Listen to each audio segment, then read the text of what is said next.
তো বন্ধুরা, তোমরা দেখছো কুন্তল মণ্ডল অল এডুকেশন টিচিং।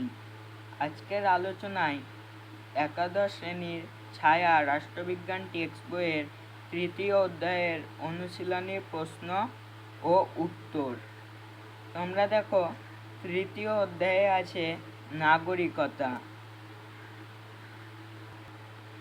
এবার প্রশ্নতে দেখো, 1 নম্বরে আছে প্রাচীন গ্রিসে ও রোমের নগররাষ্ট্র এ বসবাসকারী জনগণের মধ্যে যারা সক্রিয়ভাবে রাষ্ট্র পরিচালনার কাজে অংশগ্রহণ করতেন তাদেরই বলা হতো অপশন এ করবার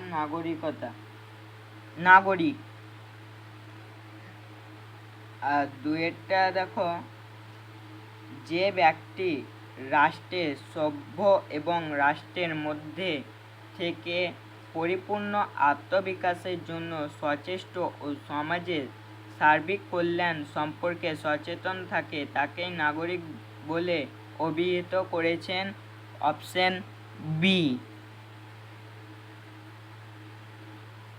শ্রীনিবাস শাস্ত্রী। তিনেরটা দেখো, নাগরিকরা রাষ্ট্রনৈতিক সমাজের সদস্য। এই জনসমষ্টি শুধু রাষ্ট্র গঠন করে না, সেই সঙ্গে নিজেদের ব্যক্তিগত ও সমষ্টিগত অধিকার সংরক্ষণের জন্য সরকার গঠন করে এবং সেই সরকারের কাছে বশ্যতা স্বীকার করে। কিন্তু রাষ্ট্রের প্রতি আনুগত্য প্রদর্শন এবং তার বিনিময়ে অধিকার ভোগ করলে একজন নাগরিকের কর্তব্য শেষ হয় না, তাকে এমনভাবে রাষ্ট্র প্রদত্ত অধিকারগুলি ব্যবহার করতে হবে যার দ্বারা রাষ্ট্রের সামগ্রিক উন্নতি সাধিত হতে পারে। সেজন্য প্রতিটি নাগরিকের নৈতিক ও মানসিক উৎকর্ষ একান্ত প্রয়োজন। এ কথা বলেছেন,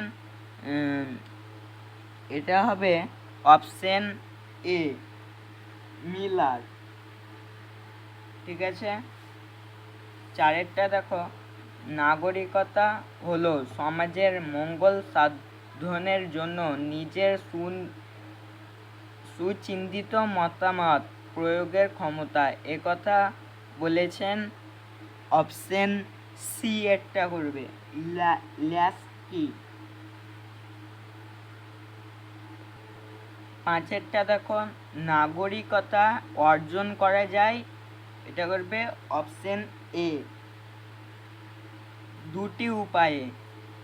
ছয়েরটা দেখো কি বলা হয়েছে, একটি রাষ্ট্রের স্থায়ী বাসিন্দা হলো, এটা হবে অপশন এ নাগরিক।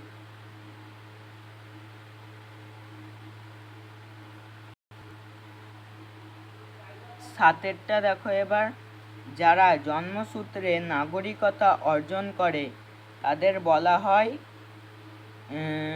এটা হবে অপশন বি এরটা স্বাভাবিক নাগরিক। আটেরটা দেখো, কৃত্রিম উপায়ে অর্থাৎ অনুমোদনের দ্বারা নাগরিকতা অর্জনকারীদের বলা হয়, এটা হবে অপশন সি অনুমোদন সিদ্ধ নাগরিক। এবার নয়েরটা দেখো, শিশু যে কোনো রাষ্ট্রে এই জন্মগ্রহণ করুক না কেন, সে তার পিতামাতার নাগরিকতা উত্তরাধিকার সূত্রে লাভ করবে।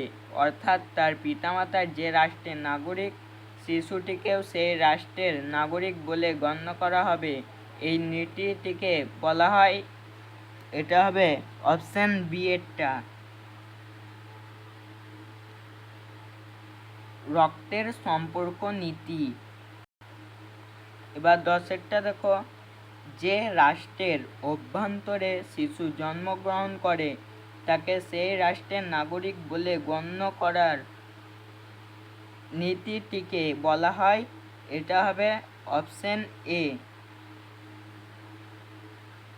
জন্মস্থান নীতি। এরপর 11টা দেখো, ভারতগামী কোনো ব্রিটিশ জাহাজ বা বিমানে ভারতীয় দম্পতির কোনো শিশু জন্মগ্রহণ করলে রক্তের সম্পর্ক নীতি অনুযায়ী সে হবে ভারতীয় নাগরিক, কিন্তু জন্মস্থান নীতি অনুযায়ী সে হবে ব্রিটিশ নাগরিক। এরূপ সমস্যার সমাধান করার জন্য যে পদ্ধতি অনুসরণ করা হয় সেটি হলো, এটা করবে অপশন সি এরটা। প্রাপ্তবয়স্ক হওয়ার পর সংশ্লিষ্ট ব্যক্তি স্বেচ্ছায় ভারত অথবা ব্রিটেনের মধ্যে যে কোনো একটি দেশের নাগরিকতা বেছে নিতে পারবে। 12টা দেখো, দ্বিজাতিত্ব বা দ্বৈত নাগরিকতার সমস্যার সমাধানের পদ্ধতিটি হলো, এটা করবে অপশন সি এরটা।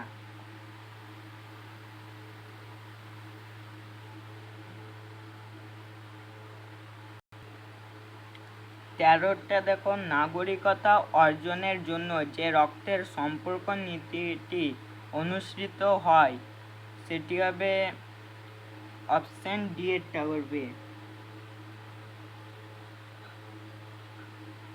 এই তিনটে রাষ্ট্রের সবগুলিতেই, কারণ ফ্রান্সে, সুইডেনে, সুইজারল্যান্ডে এই তিনটেই হবে। 14টা দেখো, বর্তমানে নাগরিকতা অর্জনের জন্মস্থান নীতিটি অনুসৃত হয়, এটা করবে অপশন এ, আর্জেন্টিনায়। 15টা বলা হচ্ছে, নাগরিকতা অর্জনের জন্য রাষ্ট্র কর্তৃক আরোপিত কতকগুলি নির্দিষ্ট শর্ত পালন করে শাসন বিভাগ বা বিচার বিভাগের মাধ্যমে নাগরিক হিসেবে স্বীকৃতি লাভ করাকে বলা হয়, এটা হবে অপশন বি এরটা। সংকীর্ণ অর্থে অনুমোদন সিদ্ধ নাগরিকতা। 16টা দেখো, কোনো রাষ্ট্রের বিশেষ একজন নাগরিক অন্য একটি রাষ্ট্রের নাগরিকতা অর্জনের জন্য আবেদন জানাতে এবং শেষোক্ত রাষ্ট্র তা মঞ্জুর করলে ওই ব্যক্তি যে নাগরিকতা অর্জন করে তাকে বলা হয়, এটা হবে অপশন এরটা করবে। ব্যষ্টিগত নাগরিকতা।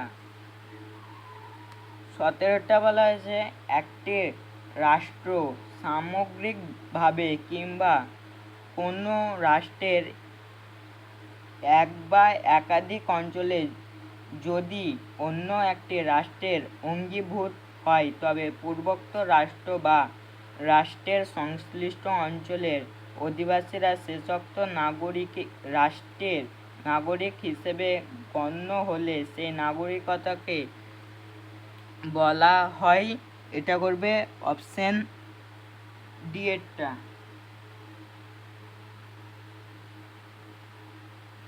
সমষ্টিগত নাগরিকতা। 18টা দেখো, সিকিমের ভারতভুক্তির পর সেখানকার অধিবাসী যে নাগরিকতা লাভ করেছে তাকে বলা হয়, এটা হবে অপশন ডি এরটা। সমষ্টিগত নাগরিকতা।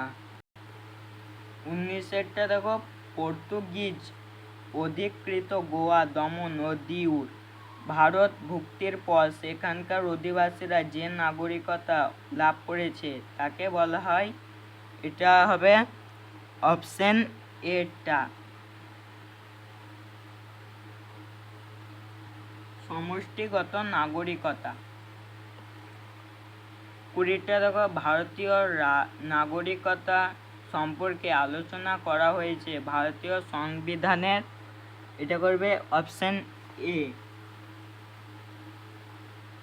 5 থেকে 11 নং ধারায়।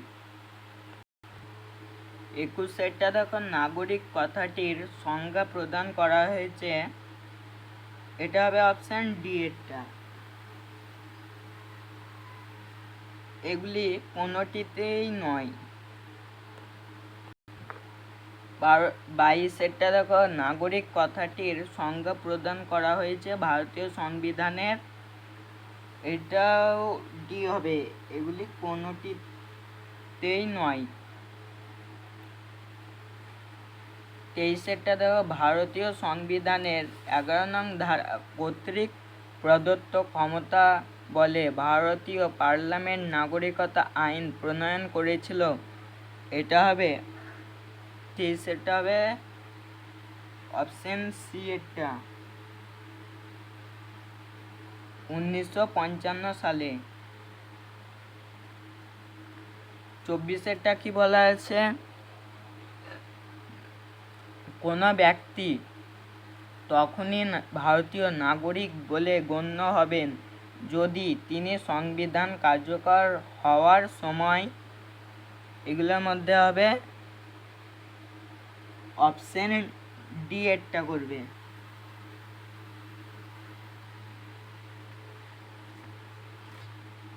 25-এরটা দেখো কি বলেছে, পাকিস্তান থেকে ভারতে আগত ব্যক্তিদের নাগরিকতা প্রদানের শর্তাবলী সম্পর্কে আলোচনা করা হয়েছে ভারতীয় সংবিধানের। এটা হবে অপশন ডি এরটা, 6 ও 7 নং ধারায়। 26-এরটা দেখো, 1947 সালের 1 মার্চের পর যারা ভারতীয় ভূখণ্ড ছেড়ে পাকিস্তানে চলে গিয়েছিলেন তাদের আর ভারতীয় নাগরিক হিসেবে গণ্য করা হবে না বলে বলা হয়েছে ভারতীয় সংবিধানের। এটা হবে সি এরটা করবে।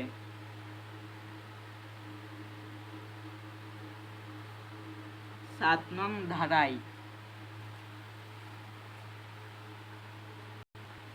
27-এরটা দেখো, সংবিধানের যে ধারায় পার্লামেন্টের হাতে নাগরিকতা অর্জন, বিলোপ ও নাগরিকতা সংক্রান্ত অন্যান্য যাবতীয় বিষয়ে আইন প্রণয়নের ক্ষমতা অর্পণ করা হয়েছে তা হলো, এটা করবে অপশন এরটা, 11 নং ধারা। 28-এরটা দেখো, কোনো শিশুকে জন্মসূত্রে ভারতীয় নাগরিক বলে গণ্য করার অন্যতম মানদণ্ড হলো তাকে জন্মগ্রহণ করতে হবে। এটাও হবে, এটাই করবে এটাও। 1950 সালের 26শে জানুয়ারি বা তার পরে, কিন্তু 1987 সালে 1 জুলাইয়ের পূর্বে।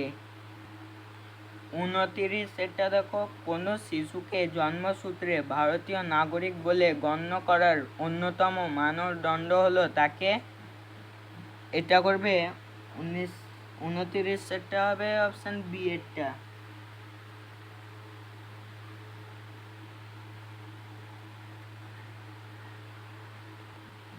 30-এরটা কি বলা আছে, কোনো ব্যক্তির জন্মের সময় তার পিতা যদি ভারতীয় নাগরিক হয়ে থাকেন তাহলে যে সময়ে জন্মালেন রক্তের সম্পর্কের ভিত্তিতে সেই ব্যক্তি ভারতীয় নাগরিক বলে গণ্য হবেন। তা হলো, এটা করবে অপশন বি এটা।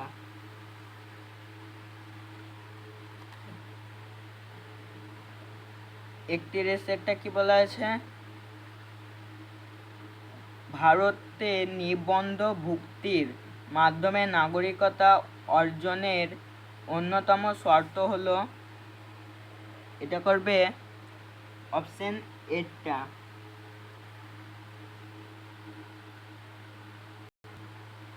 32-এরটা, ভারতে নিবন্ধভুক্তির মাধ্যমে নাগরিকতা অর্জনের অন্যতম শর্ত হলো সেই সব ভারতীয় বংশোদ্ভূত ব্যক্তি যারা নিবন্ধভুক্তির জন্য আবেদন করার পূর্বে সাধারণভাবে ভারতে বসবাস করেছেন।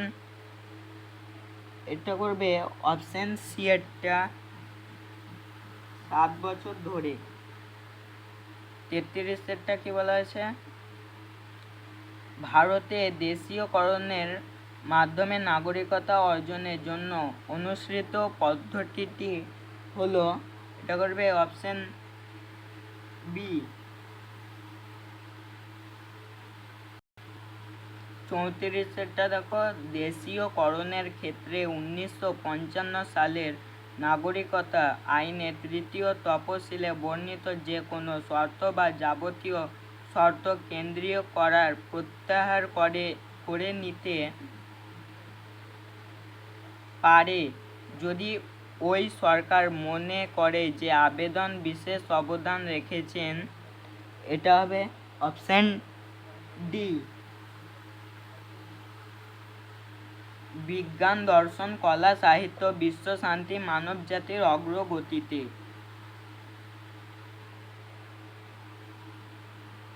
35টা দেখো, কোনো অঞ্চলের অন্তর্ভুক্তির মাধ্যমে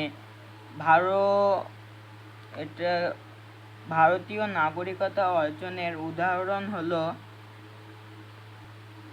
এটা করবে অপশন এটা, সিকিমের ভারতভুক্তি। 36টা দেখো, কোনো ভারতীয় নাগরিকের নাগরিকত্বের অবসারে ঘটবে। এটা করবে অপশন এটা।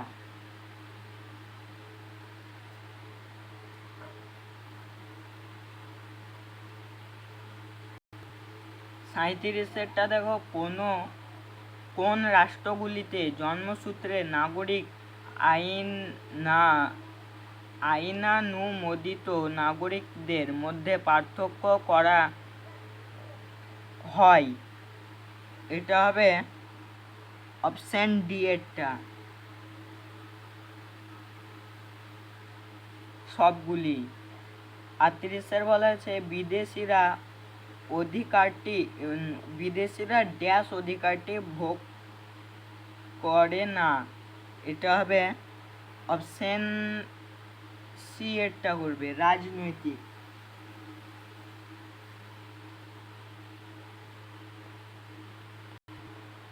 এবার নিচে দেখো, fill in the blanks type. একেরটা কি বলা হয়েছে, সাধারণভাবে নাগরিক বলতে ড্যাশ অধিবাসীকে বোঝায়। এটা হবে অপশন ডি এরটা, রাষ্ট্রের। 2 কি বলা হয়েছে, সমষ্টিগত স্বার্থ রক্ষার মধ্য দিয়ে ড্যাশ স্বার্থ রক্ষা করা প্রতিটি নাগরিকের মহান কর্তব্য বলে বিবেচিত হয়। এটা হবে অপশন সি এরটা।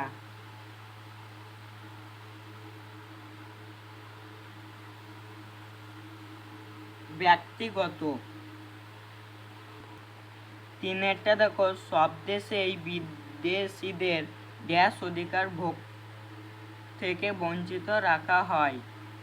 এটা হবে 3 করবে অপশন ডি, রাজনৈতিক।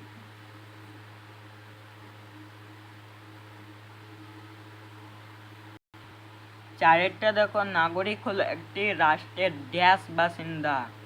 এটা করবে অপশন এ, স্থায়ী। 5 দেখো, আধুনিক রাষ্ট্রবিজ্ঞানীগণ রাষ্ট্রে বসবাসকারী এ অংশকে প্রজা না বলে ড্যাশ নাগরিক বলার পক্ষপাতী। এটা করবে অপশন এটা, অসম্পূর্ণ। 6 বলা হয়েছে, অনুমোদনের দ্বারা নাগরিকতা অর্জনকারী ড্যাশ নাগরিক বলা হয়। 6 করবে অপশন সি এরটা,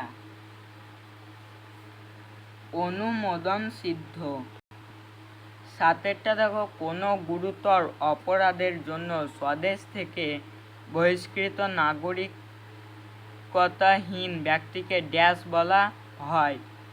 এটা হবে অপশন সি, রাষ্ট্রবিহীন ব্যক্তি। 8 দেখো, ভারতীয় পার্লামেন্ট ড্যাশ সালে নাগরিকতা আইন প্রণয়ন করে। এটা করবে অপশন বি এরটা, 1955। 9 দেখো, সংবিধানের ড্যাশ অংশে ভারতীয় নাগরিকতা সম্পর্কে আলোচনা করা হয়েছে। এটা করবে অপশন এটা, দ্বিতীয়। 10 দেখো, সংবিধানের ড্যাশ ধারাগুলিতে ভারতীয় নাগরিকতা সম্পর্কে আলোচনা করা হয়েছে। এটা করবে অপশন ডি একটা, 5 থেকে 11 নং।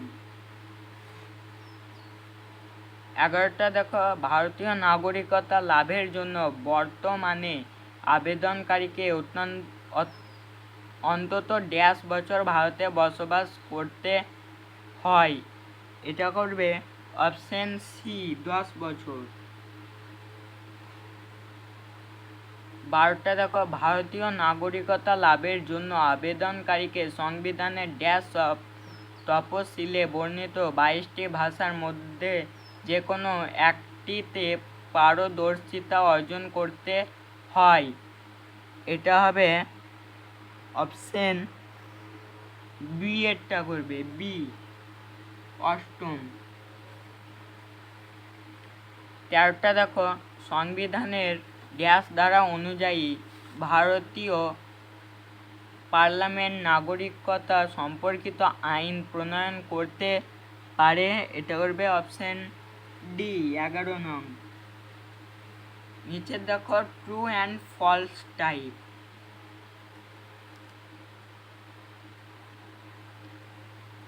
এক নম্বরে কি বলা আছে, বিবৃতিগুলির ওপর ভিত্তি করে সঠিক উত্তরটি নির্বাচন করো। দেখো এইগুলো আমি ডাইরেক্ট উত্তর করে দিচ্ছি, আর পড়ছি না, কারণ অনেক বড় হয়ে যাবে ভিডিওটি। তো দেখো আমি করে দিচ্ছি। একের কি বলেছে, এরটা হবে রাইট অ্যান্সার, ঠিক আছে। বি এরটা করবে রাইট অ্যান্সার, সি এরটা করবে, সি এরটা হবে ভুল, আর ডি এরটা ঠিক। তাহলে অপশন সি এরটা দেখো, অপশন সি এরটা রাইট অ্যান্সার। 2 এরটা দেখো, এরটা করবে রাইট অ্যান্সার, বি এরটা করবে রাইট অ্যান্সার, সি এরটা করবে তোমরা রাইট অ্যান্সার, ডি এরটা হবে ভুল। তাহলে দেখো অপশন এরটা হবে রাইট অ্যান্সার।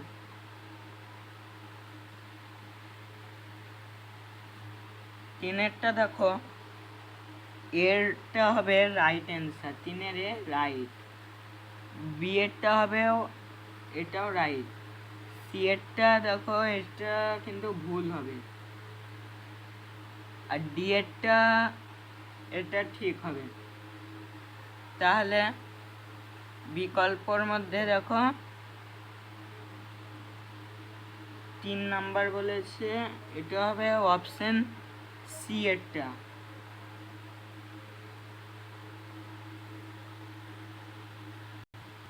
4 এরটা দেখো, এরটা হবে রাইট অ্যান্সার,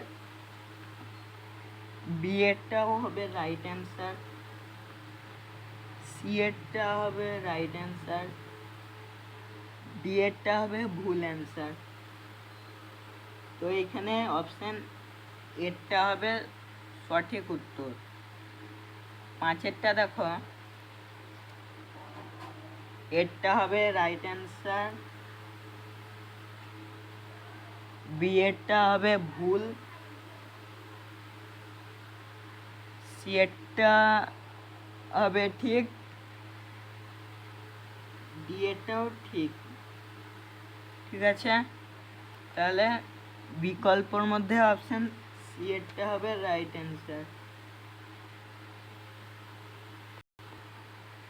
6 এরটা দেখো, এরটাও হবে রাইট অ্যান্সার, বি এরটাও হবে, এটাও রাইট অ্যান্সার, সি এরটা কেবল হবে ভুল, ডি এরটাও ঠিক, ঠিক আছে। তাহলে এটা হবে অপশন বি এরটা সঠিক উত্তর।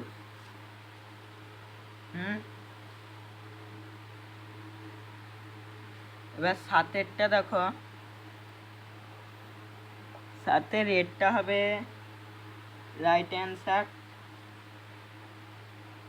বি এরটা হবে রাইট অ্যান্সার, সি এরটাও রাইট অ্যান্সার, ডি এরটা কেবল ভুল অ্যান্সার। ঠিক আছে, তাহলে এটা অপশান সি এরটা দেখো ঠিক হবে, সঠিক উত্তর সি এরটা। আটেরটা দেখো, এরটা হবে রাইট অ্যান্সার, বি এরটাও হবে রাইট অ্যান্সার, সি এরটাও হবে রাইট অ্যান্সার, ডি এরটা হবে ভুল। তাহলে এখানে দেখো অপশান সি এরটা হবে সঠিক উত্তর।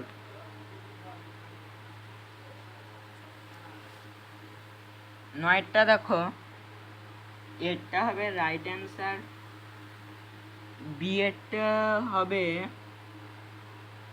রাইট অ্যান্সার, সি এরটা হবে রাইট, ডি এরটা কবে হবে ভুল। তাহলে এখানে অপশন সি এরটা হবে সঠিক উত্তর।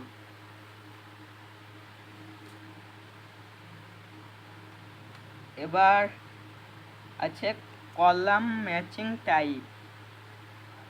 ঠিক আছে, একেরটা কি বলা আছে দেখো, সংবিধানের 6 নং ধারা। একেরটা হবে সি, দুইয়েরটা হবে এ,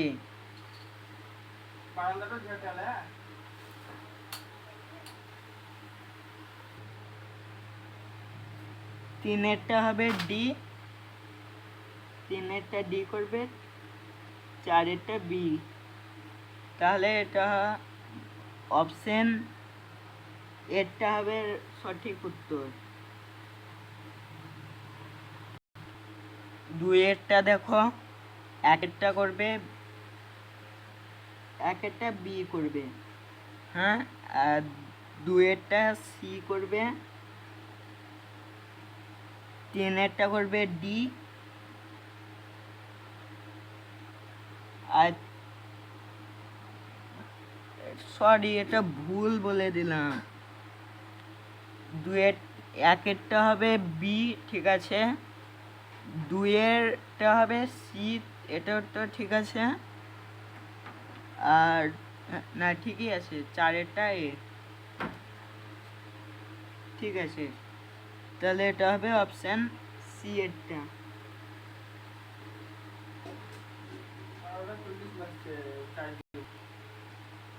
তিনের একেরটা হবে ডি,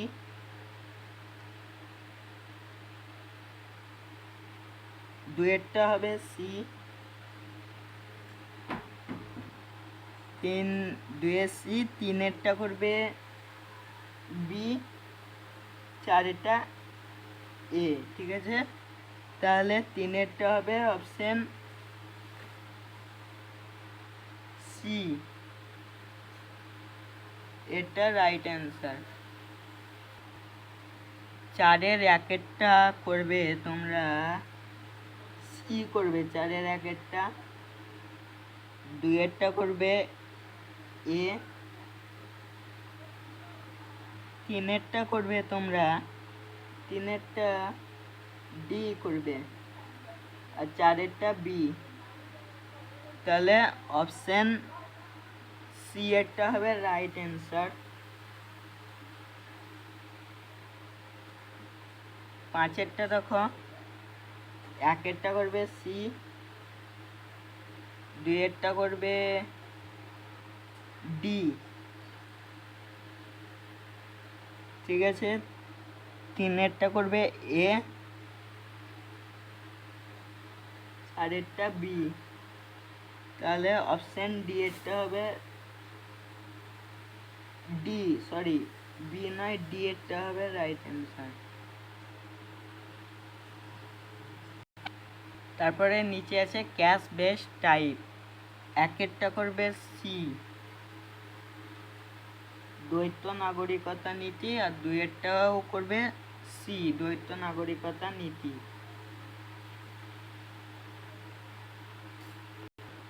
বা নিচে আছে অ্যাসারশন রিজনিং টাইপ, একেরটা কি বলা হয়েছে বিবৃতি এ, কোনো একটি রাষ্ট্রের স্থায়ীভাবে বসবাসকারী এবং রাষ্ট্রের প্রতি আনুগত্য প্রদর্শনকারী ব্যক্তি নাগরিক বলে গণ্য করা হয়।